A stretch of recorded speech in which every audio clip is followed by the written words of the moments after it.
This chart was published on February 20, 1977 in a newspaper in the United States of America.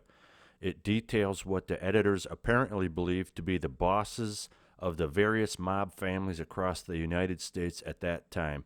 As far as I know, there seems to be some errors, but I could be very wrong. For example, it was my understanding that Carlo Gambino chose Paul Castellano to be boss of the Gambino crime family versus Aniello Della Croce, who was Carlo's underboss. Aniello was promoted to underboss in the mid-1960s after Carlo fired the then underboss, Joe Biondo, for withholding money from the family. And related, John Gotti wanted Aniello to be the boss, and once Aniello died of old age in the mid-1980s, John and his gang killed Paul in front of Sparks Steakhouse. I also found it interesting to see this publication named the Chicago mob family the Giancana family and had Tony Accardo as the boss. I was surprised they named the Chicago crime family after Sam, considering he was already shot dead and before that was in Mexico. Sam, reports show, was boss of Chicago from 1957 until 1966. Sam left for Mexico, then returned to Chicago in July 1974 and was shot in his house on June 19, 1975. And was tough Tony Accardo running the show in 1977 on a daily basis? Probably not, but as has been reported, he was most likely some sort of advisor and a big shot who was consulted with.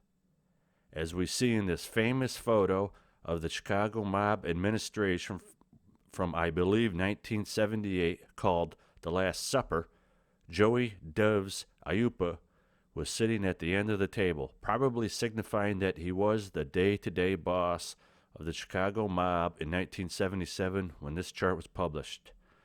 And sitting next to him was the retired boss, Big Tuna, Tony Accardo, who seemed to be someone who was involved in the underworld, but was not the daily boss. Either way, this is all very interesting. Joe Batters seems to be the CEO emeritus and had a say in how the ship sailed, was involved and made the decisions, but the daily boss title belonged to Joey. Some of the other guys on this list seem to be accurate. Frank Balistreri, known by the FBI as the crime leader of Milwaukee, ended up being convicted in 1985 of skimming Las Vegas casinos. A great movie based on this is Casino with Joe Pesci, Don Rickles, and others. Carmine Galante ended up getting blown away shortly after this article was published in a murder plot that has since been uncovered. The government even got one of the shooters on film shaking hands with other mob figures right after the killing. Amazing. There is Carlos Marcello, the boss of much of the South. He later went to prison when the federal government finally caught up to him in the 80s. He may also have been involved in the JFK killing. Was he? I don't know. Good chance of it, or the government would not have published the fictional fairy tale Warren Commission report made JFK's brain disappear and other sleazy acts. Angelo Bruno, the mob boss of Philadelphia and other parts of that area, was shot a few years after this chart was published. Many of the mob guys behind Angel's killing were later killed themselves since they did not get the okay from the commission. Russell Buffalino was boss of other areas of Pennsylvania in the Pittston, Wilkes-Barre areas. Russell's character was portrayed by Joe Pesci in The Irishman, an excellent movie now on Netflix. Not totally accurate, but a great movie. While Russ's family may not have had the size of those like Chicago and the New York families, he apparently was a well-respected member of the mob.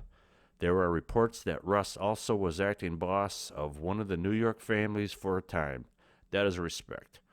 Also in 1977, the Buffalo, New York family was in business and apparently run by Joseph Pieri. Here, they called this the Magadino family. None of these families are what they were back in 1977 with their earning power and the ability to get away with their crimes.